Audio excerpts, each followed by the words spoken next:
Hello दोस्तों, मैं प्रेम किशोर आपके अपने चैनल एसपीएन क्लासेस में स्वागत करता हूं। आज हम लेके आए हैं क्लास 10th की फिजिक्स। उसका पहला चैप्टर है प्रकाश परावर्तन तथा अपवर्तन। तो हम इसमें देखने वाले हैं प्रकाश क्या होता है, कैसे कैसे होता है, क्या क्या चीज़ें होती हैं प्रकाश में। तो हम इसके बारे में चर्चा करेंगे। टेंशन ना लें, टॉपिक एकदम मक्खन होने वाला है। आपको जितना हम बनाएं, आपको जितना बताते रहें, उतना एक पेन लेके बैठें और तुरंत का तुरंत नोट करते रहें। और इसकी पीडीएफ अगर चाहिए आपको तो हमारे व्हाट्सएप नंबर पे संपर्क करें। आइए देखते हैं प्रकाश। प्रकाश क्या होता है? प्रकाश वह है जिसके परावर्तन से हमें वस्तु दिखाई देती है।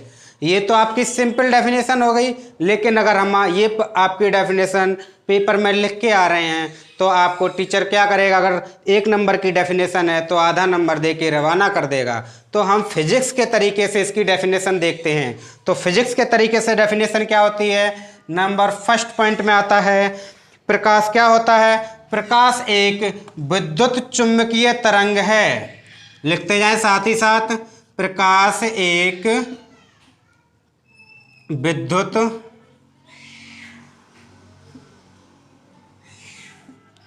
चुंबकीय तरंग है। अब आपके मन में सवाल उठ रहा होगा, सर विद्युत चुंबकीय तरंगें क्या होती हैं? तो आपके लिए जानकारी के लिए दे दें। जैसे आपने देखा होगा कि जब किसी की टांग टूट जाती है तो एक्सरे होता है।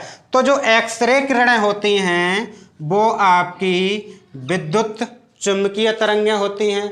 आपने सुना होगा एक उल्का पिंड, जो उल्का पिंड आया था, उल्का सुना है? उल्का यानी आपकी जो गामा किरणें होती हैं ये भी विद्युत चुंबकीय तरंगें होती हैं। उसके बाद एक आता है विब्योर, जिसमें हम इंद्रधनुष से कंपेयर जिसकी करते थे।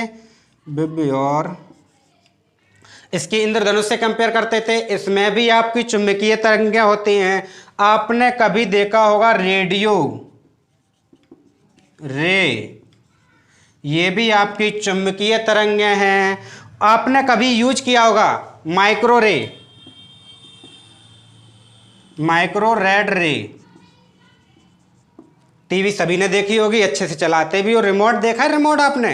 तो रिमोट में जब हम बटन दबाई और वहां से किरण निकली, चैनल चेंज, तो वहां से जो किरण निकलती है वो भी आपकी विद्युत चुंबकीय तरंग होती है। क्लियर हो गई? विद्युत चुंबकीय तरंग क्या होती है? तो जो आपका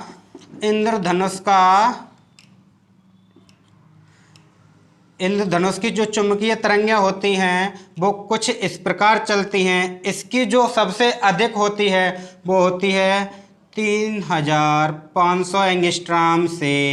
आर की होती है आपकी 7500 एंगस्ट्रॉम, यानी इसके बीच में ही चुंबकीय तरंगें रहती हैं।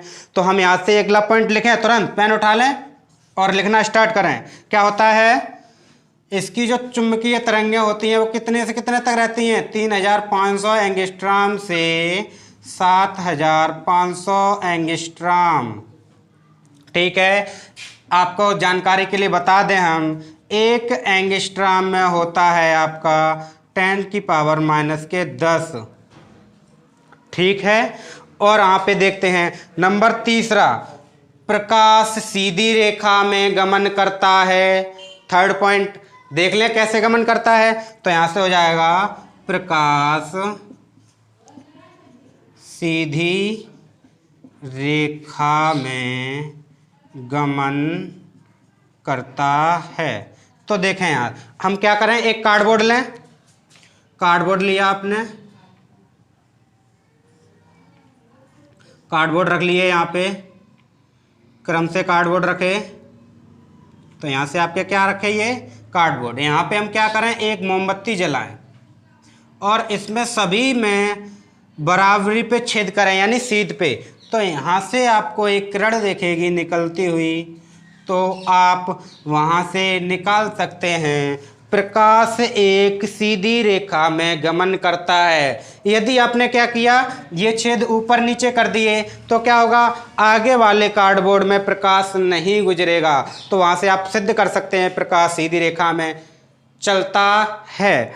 तो उसके बाद देखेंगे। और जो सीधी रेखा में चलता है, जितनी रेख पे निकलता है, किरणें जो गुजरती हैं, किरणों को हम क्या बोलते हैं? जो किरण होती है प्रकाश की किरण क्या बोली जाती है? रे।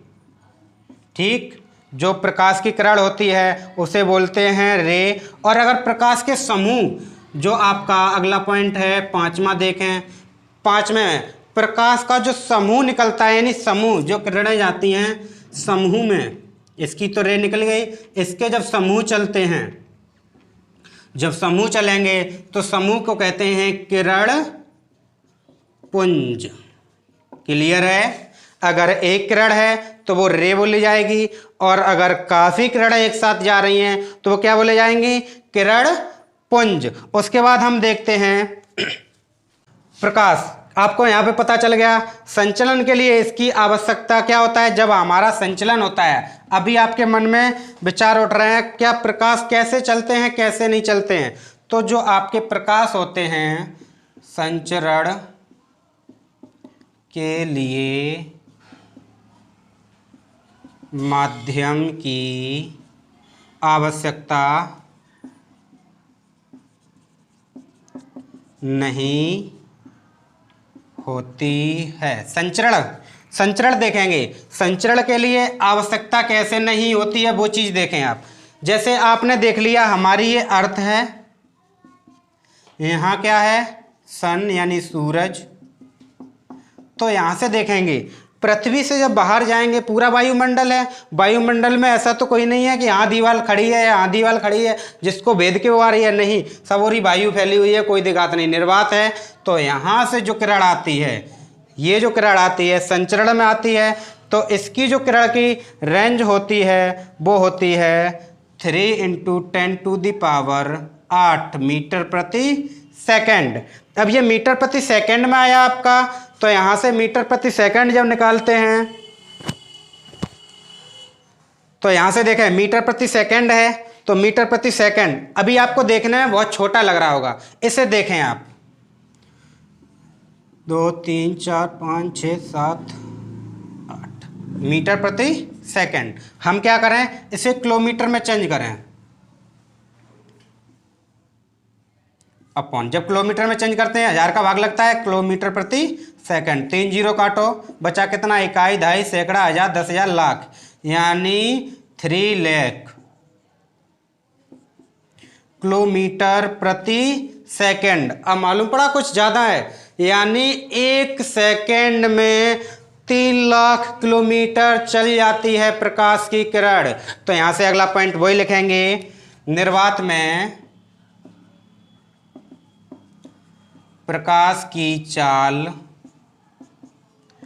3 × 10⁸ मीटर प्रति सेकंड होती है। ठीक है, अब देखेंगे वो माध्यम के ऊपर डिपेंड करता है कि माध्यम कौन सा है। यदि हम कह दें कि आपकी माध्यम की आवश्यकता नहीं होती है, वो तो हमने पहले ही बता दिया, जब भी प्रकाश चलता है तो उसे माध्यम की आवश्यकता नहीं होती है। और निर्वात में आपकी कितनी चाल होती है? 3 × 10⁸ मीटर प्रति सेकंड।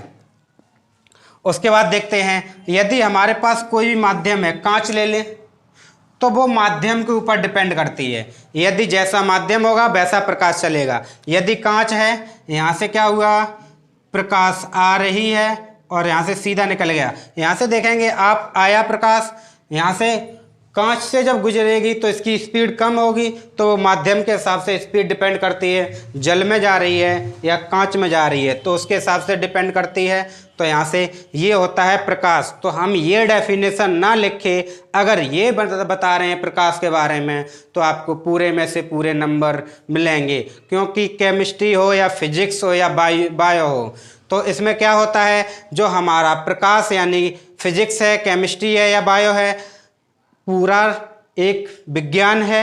विज्ञान में शब्दों का बड़ा महत्व है। यदि आपके शब्द में कुछ हेर फेर हो गया तो वही नंबर कट जाते हैं। आपने देखा होगा ज़्यादातर बच्चों के साइंस में नंबर कम आते हैं। सबसे बड़ा कारण यही है कि उसमें शब्दों का हेर फेर होता है। तो शब्द जैसे जैसे बता रहे हैं वैसे वैसे लिखें तो आपके गारंटी दे रहे हैं 90+ आराम से किसी ने नहीं रोका है साइंस में। तो हमारे साथ जुड़े रहें। Thank you. प्रकाश आपके समझ में अच्छे से आ गया होगा। Thank you.